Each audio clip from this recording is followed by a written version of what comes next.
Hello everybody, welcome back to the Norries podcast. Before we get into it there, we just want to remind people that we're supported through Danny Donovan at quickminutes.com. Yeah, Danny's a very good friend of both myself and James. He comes from the north side as well, and he grew up locally, and he's been a massive supporter of the podcast and both myself and James since we actually began. And he has his own company called Quick Minutes now, and quickminutes.com is a meeting management application for semi-formal and formal meetings. And look, if you want to know more about that, quickminutes.com, and supporting Danny's supporting us.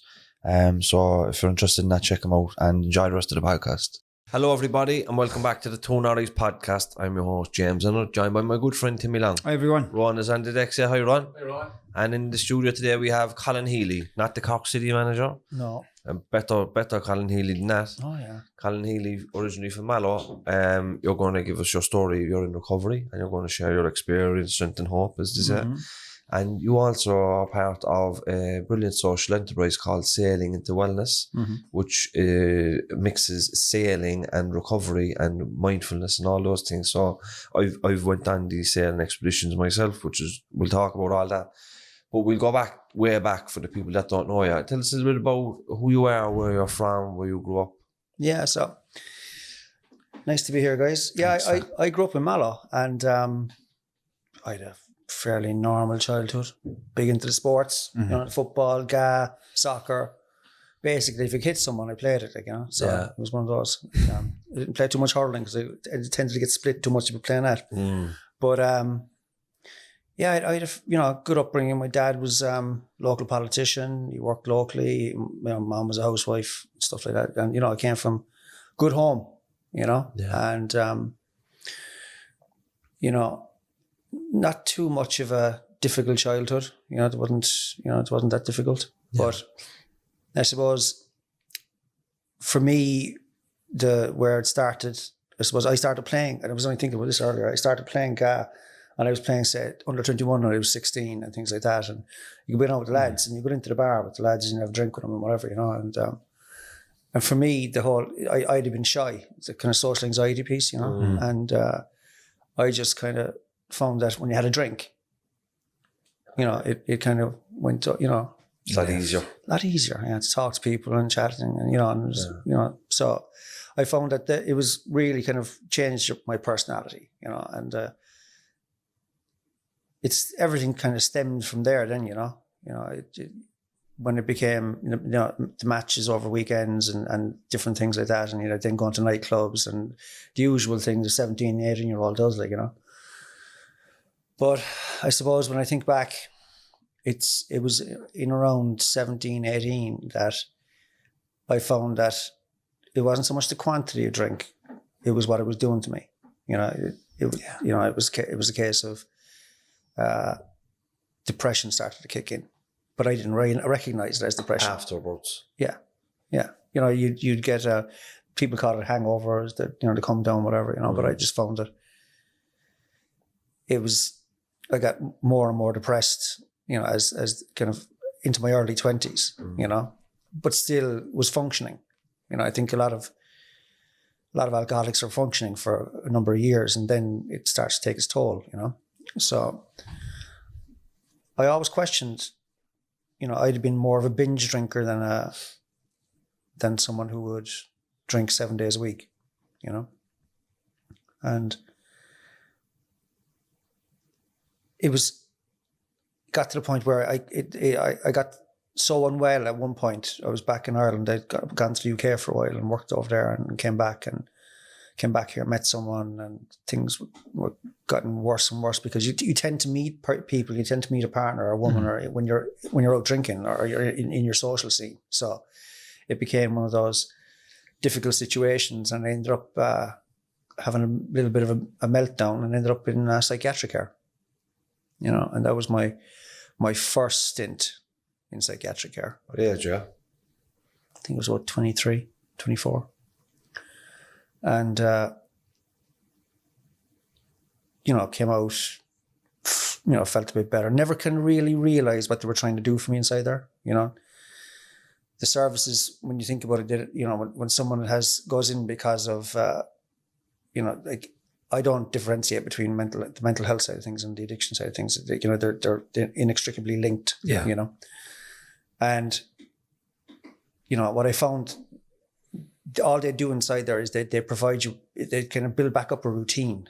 So that you eat 3 times a day, you sleep properly. And you get back into a kind of a normal routine, and then you're released back out into the wild, wild world again. And I went through a few phases of that. I think it was again when I was 27. I was in there, and I think that after I was in there for a good few weeks when I was 27, and that was still there was. You came back out and you kind of you've just kind of tried to sit back into life again, but the routines, unless you change the routine, nothing's going to change. Unless you change the habits that you have, the behaviors, nothing's going to change. And I didn't change. I didn't know what I was doing, Because back in the day, they viewed addiction as a health problem, there's something wrong with you that could be cured through hospitalizations. And you would often hear of people back in the day going into the likes of Ostacaf down in Glamayo. St. Stephen's. Sarsfield's That's Court, where I was, yeah, exactly. And St. Anne's up by us. But that's like, it's not like you have the flu or you have another illness that can be cured with hospitalization and medication. Addiction is much more deeper than that. Yeah, and look, it's only now recently they've the dual diagnosis beds are gone into fellowship and things like that. This isn't, it's been, there's the different models that are out there around addiction, like the Cool Minds and the Table Lodges and stuff like that, the Minnesota model versus the therapeutic community. There's all different models there, but, the dual diagnosis piece has really been looked at now more in a far more positive way. They're saying, look, there's the whole mental health issue is there. And like, for me, it was, it took until I was 42, and a second or third suicide attempt. To kind of figure out, hang on, what are we doing here? What age you know, Colin? 52. I actually was we had a fundraiser for Sailing to Wellness last Friday week in Dublin, and it was a fantastic event. But Brent Pope spoke at it with us. He came and spoke for us at the event, and during that week, I kind of realized that it was 10 years that week that last time I was in psychiatric care. I was in St. Stephen's. And it was, I had sat in the house in Mallow, and the drugs at that stage and the drink had just kind of, my whole life had imploded, And I set the house on fire. I sat there, waiting to die. Something I'm not proud of, because you actually could hurt some other people as well in that, You're not thinking like that, like. But you don't think, do you? You don't think, Yeah, I suppose when you're like that, you just want whatever pain you're going through to stop. And if you're caught up in addiction anyhow, you're going to be caught up in yourself, which is complete selfishness of the self and why you feel the way you do. And the last thing on your mind is yourself or any other person. So it's completely understandable why people go to them kind of... The extremes. Extremes is exactly it. And everything about... When you get to a certain point in addiction, everything's about extremes. It's never enough. There's never enough Coke. There's never enough drink. Like that was, my dad was very good to me after, because the one thing you're left with in addiction when you do start to find recovery is family, because it's like this inverted pyramid. You have all these people, all these things that when you start, and then as you drop down, it gets worse and worse, and all you're left with is yourself, right? But when you come back up, the first thing you see is your family. Yeah. And my dad and my mom were amazing to me, and yeah, He asked me, like, he said, I don't understand this. My dad's a different generation. He's 80 this year. Like, he didn't, what's with this cocaine thing, And I said, Dad, you have a few pints and you have a bit of a buzz and you're in great form and that. Now imagine multiplying that by 50. That's cocaine. But I said, you're 50 times higher, but you'll crash 50 times worse, What was it like inside in Sarsfield's Court Hospital on a day-to-day basis? Or are you heavily medicated? No. I was on antidepressants for about 10 years in total, right? And I was kind of started to observe things inside there, There was, the way, Cork people get a laugh from things. Like, I laughed there. I actually said to someone, I was the only person to ask because I was too happy, because we found humor in things, and in the situations we were in. But, it was mundane. It was, you see that when the psychiatric team were coming around twice a week, Bobby Burns and the team were coming around, and you could see the tension rising in the place. It's palpable, and people getting angry because they weren't going to be left out. They knew they weren't, like, lads that were in there for quite a while, And are you physically kept there then in Sarsfield's Court? Is it one of those kind of psychiatric wards where you're actually you can't leave? Well, you're certain people couldn't leave. Okay. There's another I forget. There's another unit up actually near St. Anne's. I think it's Carrickmore. Carrickmore, yeah, that's the lock unit. If you were, I know a couple of guys that were taken out of there that were put up in Carrickmore because they were just unmanageable inside. And Unit 3, I think we were, and it's a difficult place to be. And for years, you'd feel shame because of it, You'd feel shame that you were in there. You'd feel shame when you come out. You couldn't tell anyone, that you were, you had a breakdown, or you felt that, or it was, for can't cope emotionally with any problems because you were self-medicating. When you break it down for someone, and you try to tell them, if you can park the substance for a while and deal with the emotional stuff, you have some hope, But as you said to me, like, you when you're in that space, you're liable to do anything. Do you think that the addiction brought on the mental health, or vice versa? That's the chicken and egg situation I've often thought about. Yeah, good question. Yeah, I often thought, was it the social anxiety first and foremost that started it? Yeah. I put it down to social anxiety, and it's an addictive substance. It's a really, really good question. It's like the nature and nurture question. Yeah. It's such a good question, but I think as a human being grows away from the addiction and the mental health later on, and they learn about psychology and their own life and their childhood and stuff, and the effects of certain traumas in their lives as a child, I think you're getting closer to a point in your life where you could say, you know what, maybe that's why I use drugs, is because I this happened, or that didn't happen, or I didn't get enough of this, It's only something you can really say when you get to a point in life where you're educated enough and you know your own self and you know you can understand it. You can actually put your finger, because I can actually put like my mental health was actually very, very poor before I touched a drink, and drinking drugs then suited me for a long, long time until, like us all, they didn't work anymore, and I was going to die from the use of alcohol and drugs, or maybe a crash, or somebody taking my life over an altercation or something, Yeah, but look, now for me, it's about the language you use around addiction and around mental health. Like, if you're trying to teach someone to take responsibility for their own mental health, you have to support them to do that.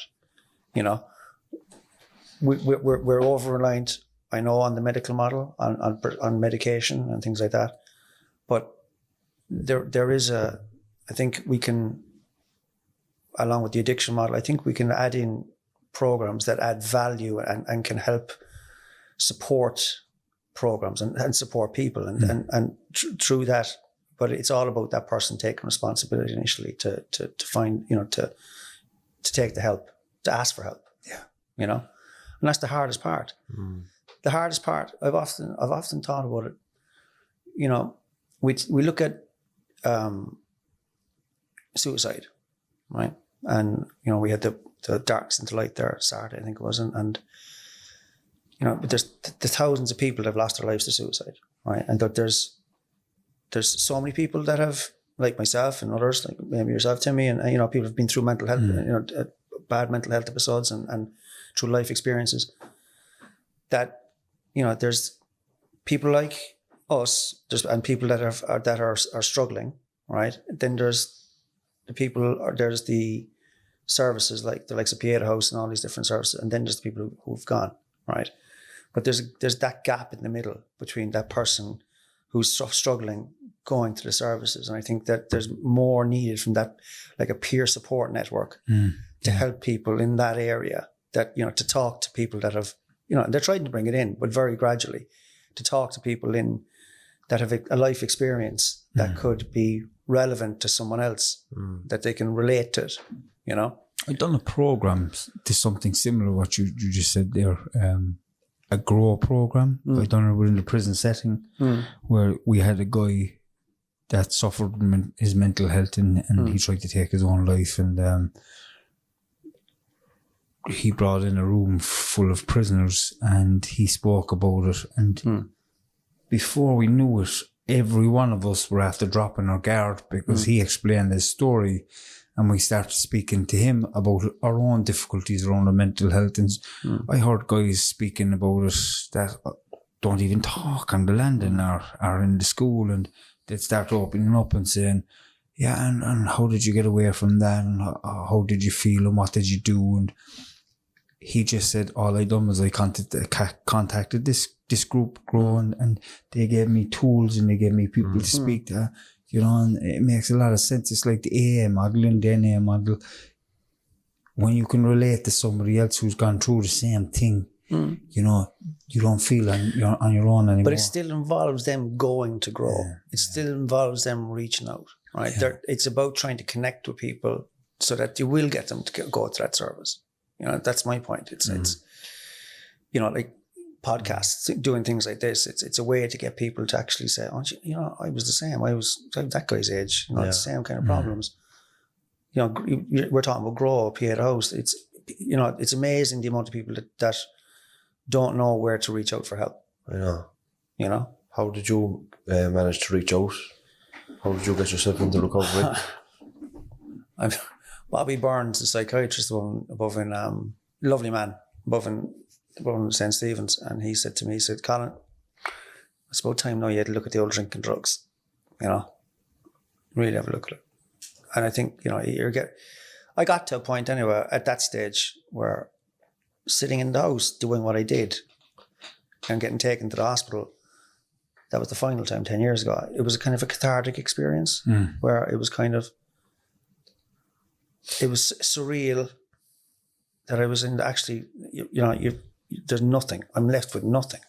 Now I'm sitting there, family, everyone kind of, they don't want to talk to me because they tried to help, and I tried, you get to that point where it's just, you're ground zero, you're just, there's nothing. We've all been there. Yeah. So you're kind of going, what do I do? And when I reached out, I started ringing around, and I just said, right. So I got some help from a girl in Mallow, and she got me some numbers, and she gave me, I got into Tabor Lodge. So I did the program down there for 28 days. And that was the turning point for me, without a shadow of a doubt. Can I just ask you, yeah, when were you there? 2012. What month? June. I was there in January 2012. Oh, yeah?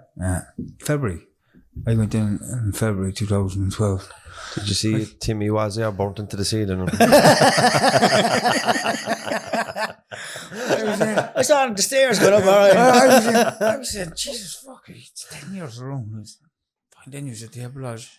Fuck it. Because when I was in Table Lodge, you might be able to relate to this. I already said this to a group of students the other day. We have Mick Devine coming on the podcast in a few weeks, actually. Have you? We do, yeah. Do you know when you're going through the group and you're all there and you're all trying to help each other and you're all fucked, basically. You're all Proper fucked, like. Yeah. And they're all talking about the priest. Oh, yeah. Father, and I'm saying to myself, I'm saying, right, this fucking priest, no. And every time someone comes over to the priest, they have these big red eyes, and I'm saying, they're all crying, you know, and they're just like they're after getting awakening, and I'm saying, God fucking hell, how in the name of God am I going to make myself cry inside this place, like?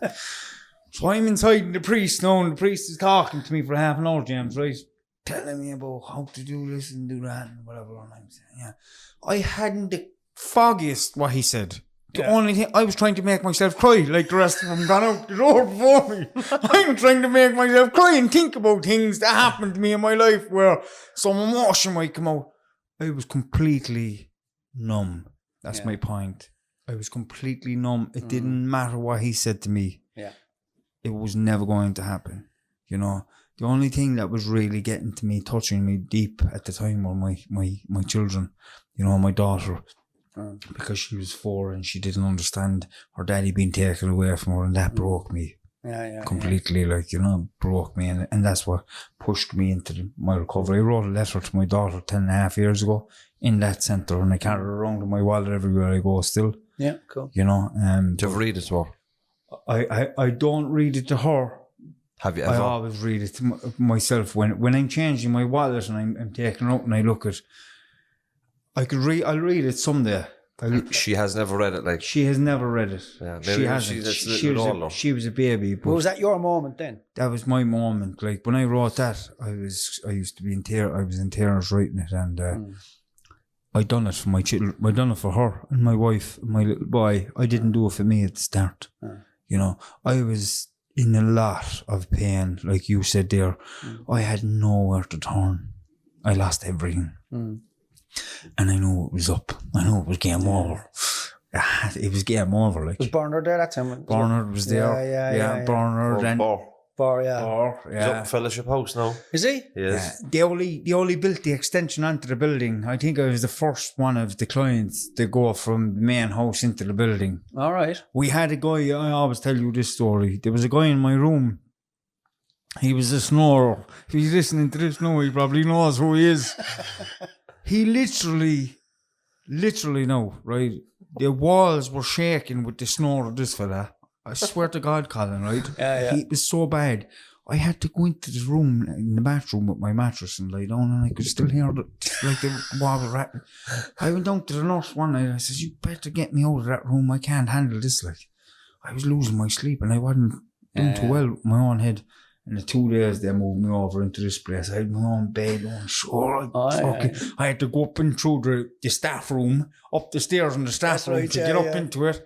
I was weak for myself inside this place.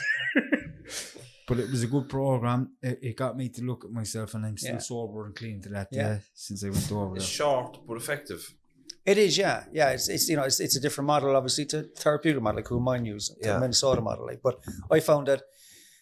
It doesn't matter the programming. It's all about people who you meet in your life in this journey. You know, it really is. It's about the people you meet in the journey. And for me, Burr, I'll never forget. Burr came out one day and he says, "Remember they gave you the blue book and the big Bill and Bob book, right?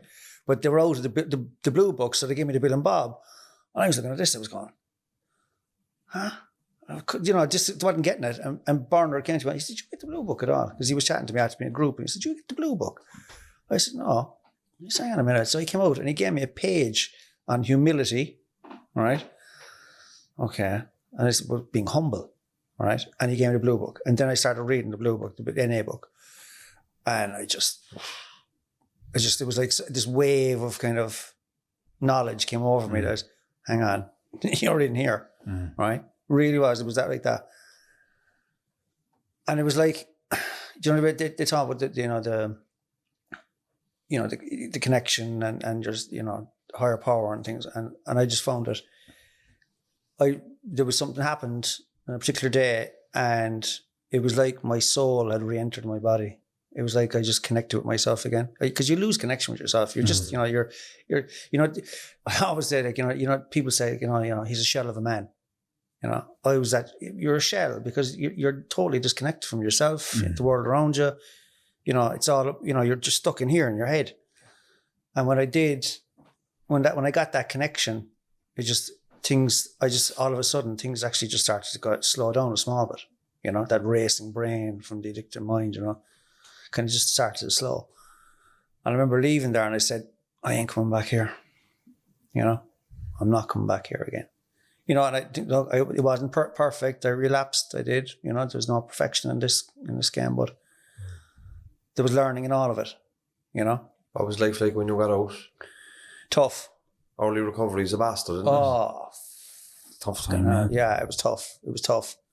When I was in early recovery out of treatment, the social anxiety that you speak about, that fear, I had that fucking hell for about 6 months, I'd say, just afraid and insecure and just uneasy in my own skin, So after about 6 or 7 months then, I started to notice that actually gone. I felt okay to go into the shop and to go to the gym and to meet people and to go into a meeting. But I think, going into a meeting daily, opening your mouth when your head is telling you no, doing the chair when you don't want to do it and getting involved in service, that gives you some coping skills that helps you later on in life. It's very important to get involved in the fellowship that way, isn't it? Oh, it is, and like I've said it, like, I said it in meetings. I don't go to many meetings now, like, because of the work I'm doing now, but I've sat there and I've said, do you know what? Sometimes I'm actually grateful I'm an addict. Yeah. Because of because I wouldn't have learned the life lessons or how to treat myself unless I was in with my peers in addiction. Exactly. There's a 12-step program is, you can break it down, you can whatever way you want to look at it. It's a program for life. It's a program for living, and depending how you use it and depending how you look at it. And I just found that there's elements of it you'll use, there's elements you won't use. But I found it to be, NA I found, it's an amazing organization. I wasn't great for I wasn't big in the AA, but the NA I really connected with. I connected with the rooms. I used to go to the Dominican on a Saturday. That was my meeting. That was my home meeting. I used to go there every Saturday. I used to live for it. Yeah, it was a good meeting. It is a good meeting. Yeah. And what I used to like as well about NA? The NA book? The personal stories at the back of it? I remember reading them and thinking, like, I can relate with this. This is where I belong, because this is like my stories, But talk to me about the sailing into wellness. How did you get involved in that? I was standing one day. I was going to the Dominican meeting on a Saturday, and there was an Irish international on. Ireland were playing England. Rugby, right? So I went into, it's closed now. It's opened again. Larry Compton's? No, it's not a bar down one of the side streets off of Oliver Plunkett Street. But the Thomond. I think it was the Thomond, actually. It was Waxy's years ago. But I was in there and I was looking at the match, and lads stood beside me, and he was from drums. Charlie, we all know Charlie, right? Charlie doesn't mind me talking about it, but not Charlie. That was Paul, is it? Paul. No. Oh. He's in the rooms, Charlie. He's a friend of ours. He's a friend of mine. And Charlie, anyway, he said to me, he says, we just started chatting. I said, sure, you're going to the meeting, yeah, 3 o'clock. And it's just started chatting to him. I'll talk to anyone, like, and started chatting away. And he says, I said, what do you do? And he says, I'm sailing. Bit of sailing. He says, all right.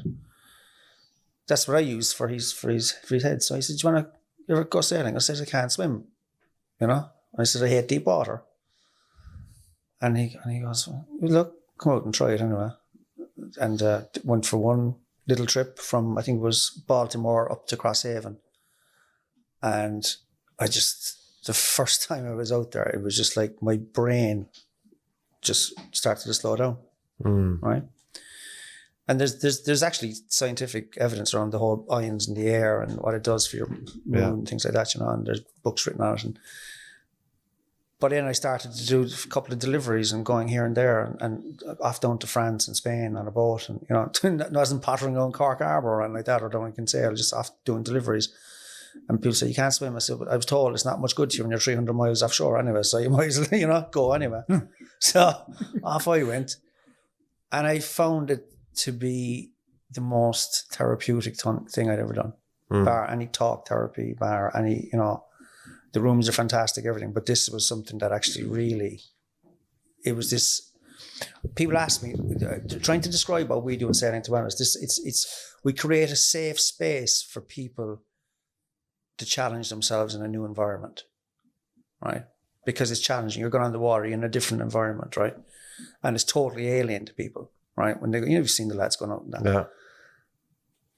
And it's that whole thing about fear. What fear is, the two things that really join addiction and mental health together are fear and vulnerability, right?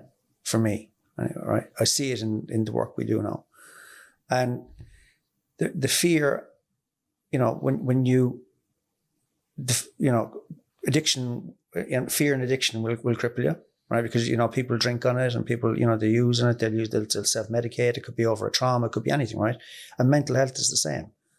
You're crippled by fear, going into psychiatric, medication, you want to get medicated because you can't cope with things, right? So it's fear and vulnerability. And like, when you get someone in addiction or that's struggling with mental health onto a boat with us, they're overcoming a fear just by stepping on board, right? And by taking part, okay?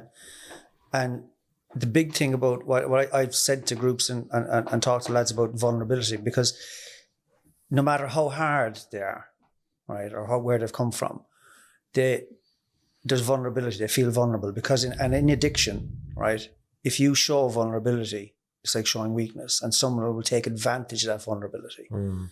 So I just talk about, like, you can feel vulnerable here because you do, but you can feel safe. You can trust us. Yeah. You can trust the staff. You can trust with the boat. Learning to trust is a big part of a positive recovery, So everything we do with the different organizations we work with is adding value to that person's recovery. And what I think as well it does, mindfulness.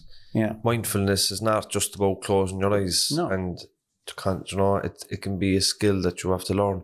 But when you're out on a boat and you don't have no phone or devices, you're at sea. It's like you fast track your way to mindfulness because you just have to. You're just focused on this rope and that knot and this mast. You're just in the moment because you have to be in the moment. To be present. And then when things go calm, then it's just you're at sea. It's like if you're meditating, you put on the sounds of the ocean, but this time you're actually lying in the ocean, rocking with the waves, listening to the birds, listening to the sea. Like, to give people a little glimpse of what peace is. When they, like a lot of we went down there with our organisation recently, Cool Mind in Cork, and with Sheila and the Cork Alliance, a few mutual service users, and it's just like people are in chaotic lives, and then you put them out at sea, it just gives them a little glimpse into what life might be like with a bit of peace, and it might like for you, it might you give them a new experience that they may never have had. Sailing was the last thing because we're not from the city and I don't know anybody that sails. But when you give somebody a new experience and give them a little glimpse of what peace might be like, then maybe like you, maybe you spark an interest. Maybe they find a niche. But it's about changing the environment as well. I take them out of the normal environment. When people are out in the boat and they're looking back at the land, it's kind of, you're changing their perspective on things, And look, we've built in CRA as a therapeutic model into what we do. So we gather evidence as well. So it's not just about taking people sailing. It's evidence approach, and we've got all the anecdotal stuff and people that, even with Cool Mind, they've seen that lads who've done the Voyages of Recovery with us, there's the percentage of people that are staying clean are far higher. So integrating our program into existing programs like Cool Mine is having a positive effect on their output and having better outcomes. I took I got some testimonies from some of the people that did it with us anonymously that I'm going to play at the end of this podcast. So when the people are listening to this, at the end they'll hear some of the testimonies of people that did it to see how, so that'll be a nice little accompanying piece to this. And we have to give credit to the likes of the National Lottery, the Probation Service, the Cork City Council, because they're the ones that give us the grants and they're the people that allow us to, like your social enterprise. So you need funding to run, and we need funding to bring people down to it, you know what I mean? But I think, when I was over to see the last time now, I was thinking, I'd love for me, Timmy and Ron to do it with a few of the patrons. For us all to do it. And I'd love to do an overnight or a weekend or something. That would be unreal. Yeah, you can sleep. Yeah, we do 2 programs. We do a day sailing program, which the lads did now. And, you know, it's a lot of what we could only do for the last 2 years, but where we see the real kind of in-depth kind of and you know, better outcomes with you know, for people is when we do the Voyages of Recovery.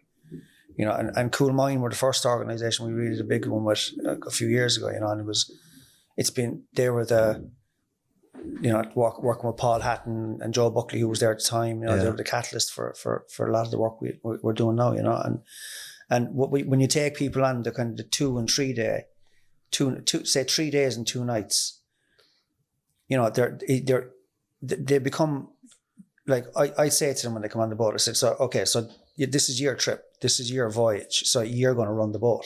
You know, it's down to you. So you get involved in provisioning the boat, meals, prep. What, you know, you send me in the list of food that you want to prepare, you know, the 3 meals a day.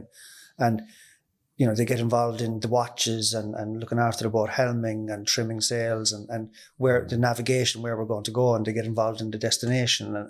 So it's a very involved process. And, you know, when you're on the boat, you're all there together.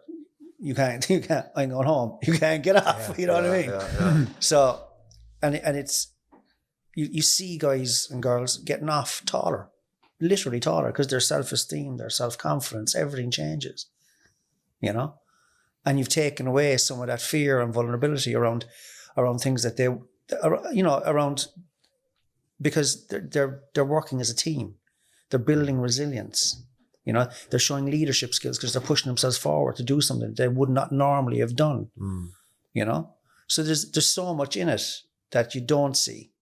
You know, but they're the little things, the building, that's the self-esteem and the self-confidence, and that those are critical in a person's recovery, early recovery, coming out of, say, Cool Mine or Tig Lane or whatever the other organisations we work with.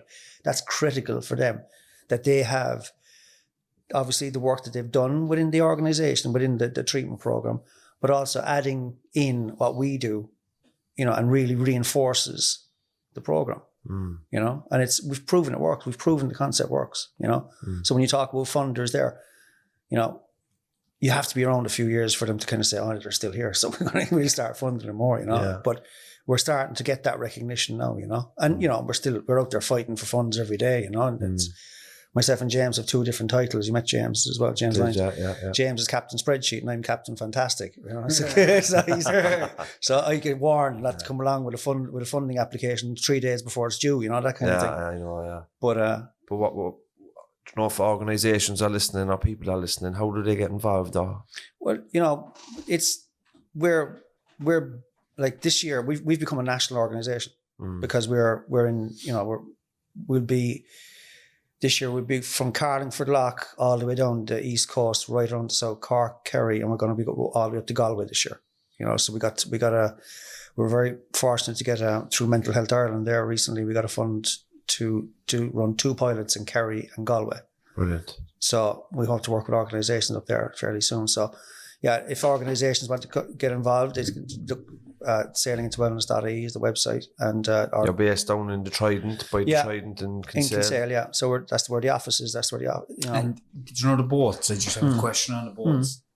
safe. I'm going to get you out in a boat to me. I'm going to get you out. No, I'm only off a ship there about 3 weeks, and it was an amazing experience in its own right. Yeah. I know it's not the same, but just to be out to sea, it's very peaceful for me. Yeah. Really, really peaceful, because I can really appreciate just that stillness and everything that's there in front of you, and just how it should be. You know, that's my belief, is that's exactly how we should be.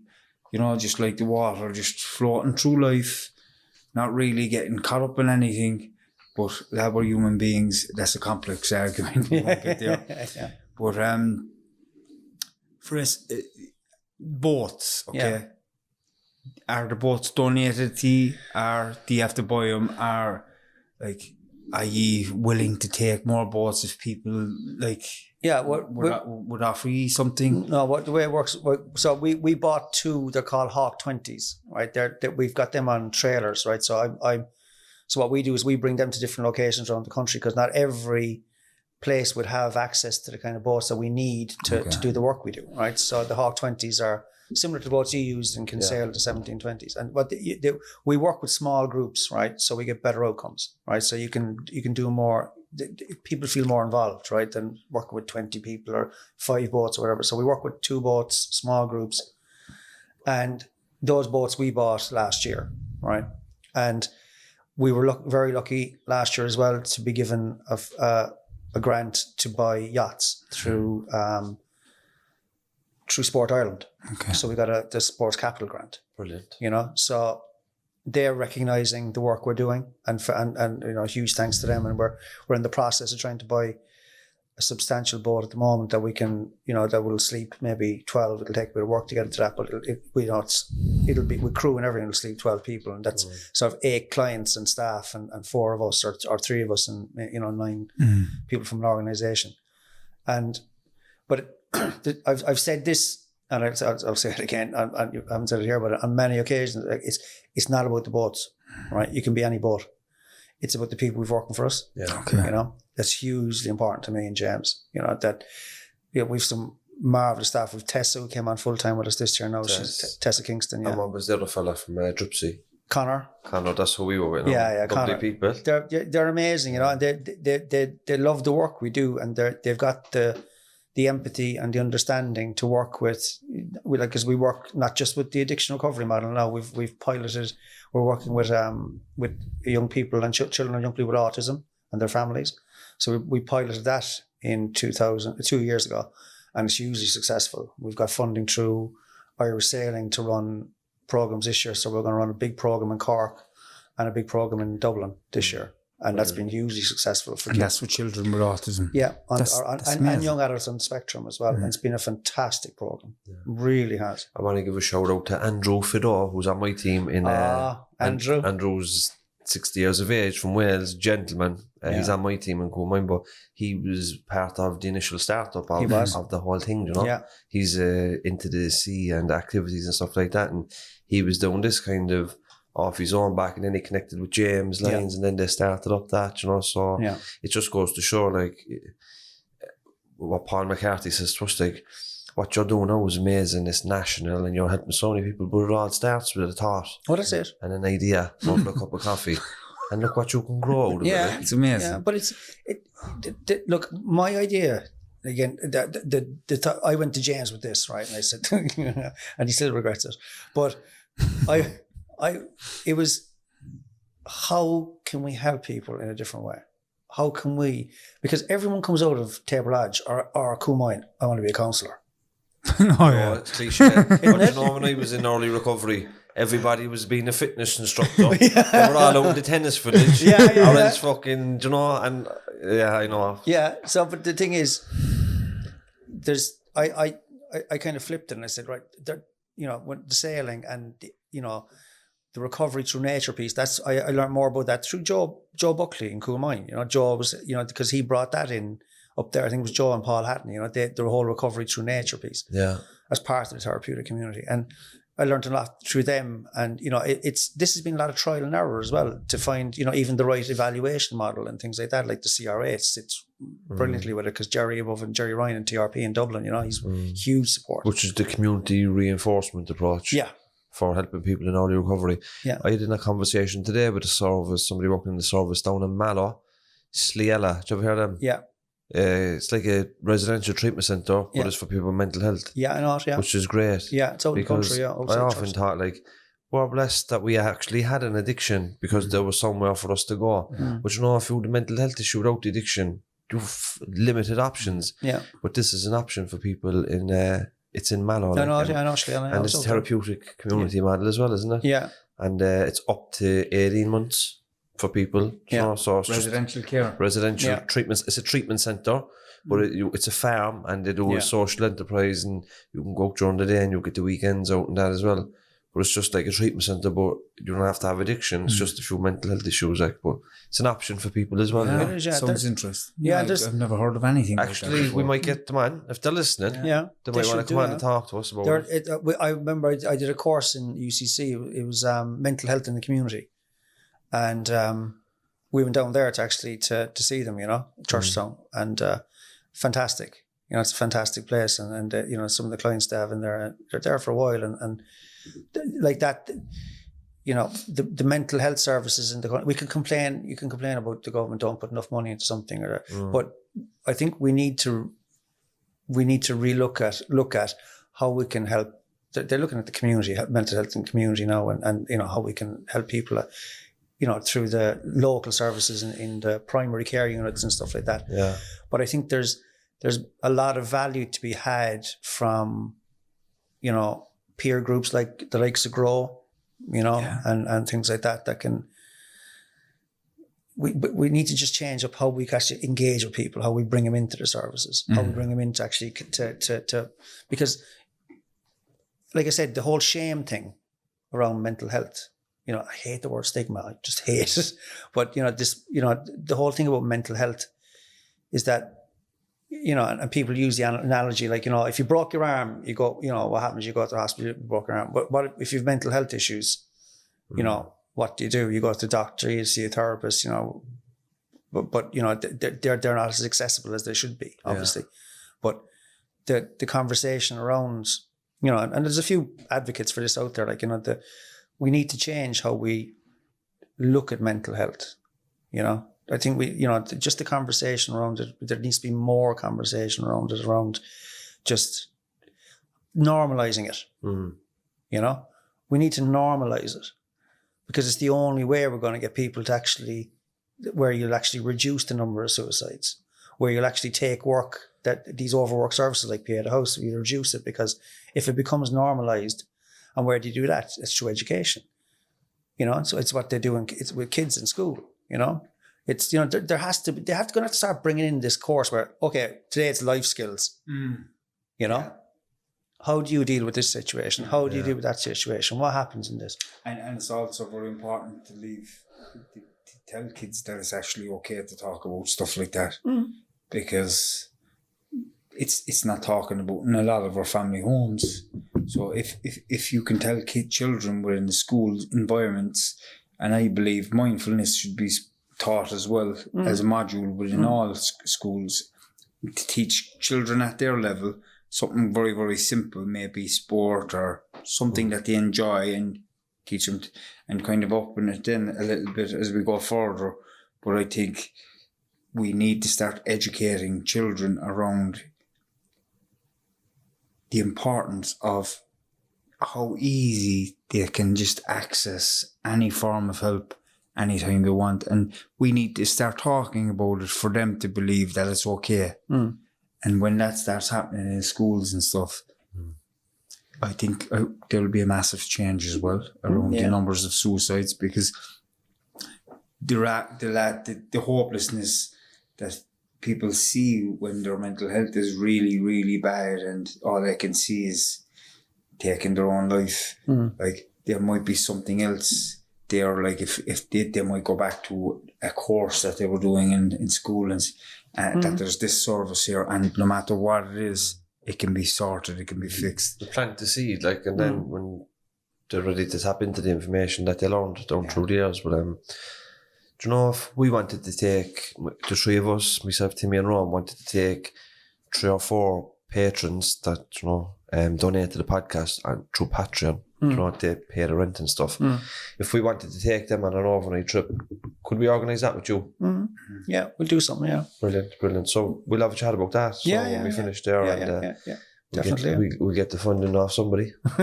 God will provide. Yeah. But look, it's been a pleasure talking to you, Colin. You too, lads. Yeah. 100%. Yeah, Thank great. you so much. Yeah. Great. And I love the name, Sailing into Wellness. Yeah. It's a great name. Yeah. Whoever came up. It does exactly what Did it ya? says on the tin. Yeah. Creative mind. And I've had a first-hand experience of it. You know, I did the 4-week sailing once a week for 4 weeks, learning the mechanics of sailing and all these things, as well as the mindfulness side of it. So it was well worth doing. And I just, you know, encourage anybody to give it a bash. Yeah. Thanks, What's the lads. worst that can happen? Yeah, exactly. It's been a pleasure, Colin. Thanks, lads. Thanks very much. Thanks. Thank you. And Cheers. best of luck to everybody down in Kinsale. Thanks. Launcher.